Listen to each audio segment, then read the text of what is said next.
একদিন বিশ্বনবী বললেন, বান্দার কোনো হক আল্লাহ কোনোদিন ছেড়ে দেয় না। আল্লাহর হক আল্লাহ মাফ করে, বান্দার হকের মাফ নাই। যদিও আমি নবী, আমার উপর যদি কোনো হক থাকে বলো, আমি দিয়ে দেব।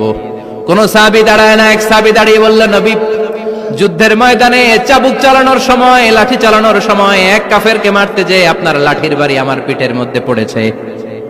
আপনি যেহেতু এই কিসাসটা আদায় করতে চান, আপনার পিঠে আমি লাঠির বাড়ি মেরে এটারে শোধবোধ করে দিতে চাই। সাইয়েদনা ওমরে ফারুক হাতের জামা এরকম পড়তে শুরু করছে, আয় এদিকে আয়, তোরে শোধবোধ করাই। বিশ্বনবী বললেন, ওমর রাখো, এটা বান্দার হক, মিটাতে দাও। বিশ্বনবী বললেন, আসো, তুমি এসে আমার পিঠে লাঠি দিয়ে চাবুক দিয়ে বাড়ি মারো। সাহাবী বলে, ও নবী, তখন দুর্ভিক্ষের সময়ের যুদ্ধ ছিল, আমাদের গায়ে জামা ছিল না। যখন আপনি আমার চাবুকটা পিঠের মধ্যে মেরেছেন, আমার পিঠে তখন জামা ছিল না। আপনি